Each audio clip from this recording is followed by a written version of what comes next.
माझ्या हातातील ही भाजी बघून तुमच्या लक्षात आलंच असेल, आम्ही याला काटवल असे म्हणतो. काही ठिकाणी याला कंटोली, करटोली किंवा करटुले असेही म्हणतात. पावसाळ्याच्या दिवसात अनेक रानभाज्या बाजारात येतात. पावसाळ्यातील रानभाज्यापैकी काटवल ही कारल्याच्या प्रजातीमधील भाजी असली तरीही ती तितकीच कडवट नसते. त्यामुळे या भाजीचा यंदा नक्की स्वाद चाखाच. काटवल अनेकदा औषधी स्वरूपातही वापरली जाते. काटवलामध्ये vitamin B12, vitamin D, calcium, zinc, copper आणि मॅग्नेशियमसारखे अनेक पोषण तत्व आढळतात. त्यात फायबर आणि अँटीऑक्सिडंट हे घटक मुबलक प्रमाणात असतात.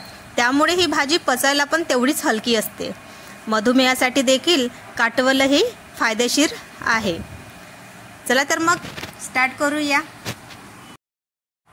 एका कढईत मी 3 चम्मच तेल टाकलेले आहे आणि तेल छान गरम झाल्यावर त्यामध्ये कांदा, मिरची आणि टमाटर टाकायचं आहे आणि त्याला छान असं परतून घ्यायचं आहे.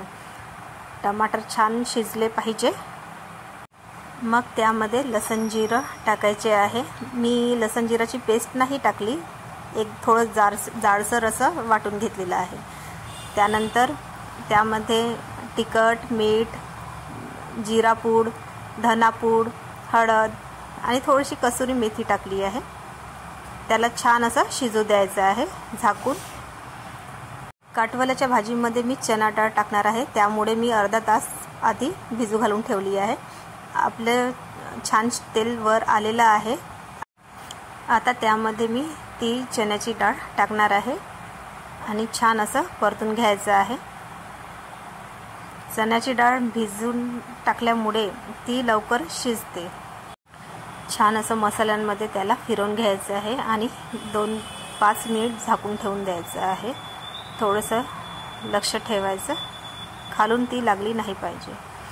आता चण्याची डाळ आपली छान अशी थोडं नरम आली आहे, शिजली नाही आहे, थोडीशी नरम आली आहे.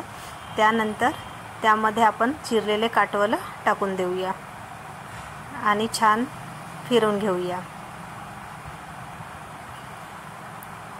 एकदा काटवल्याची भाजी तुम्ही नक्की करून बघा. तुम्हाला काटवलं डाळ नसेल टाकायची तरी तुम्ही नुसती काटवल्याची भाजीसुद्धा करू शकता. इकडे मी पोळ्या आणि तिकडे भाजी दोन्ही भाजीचा छान असा सुगंध सुटलेला आहे. खूप छान दिसत आहे.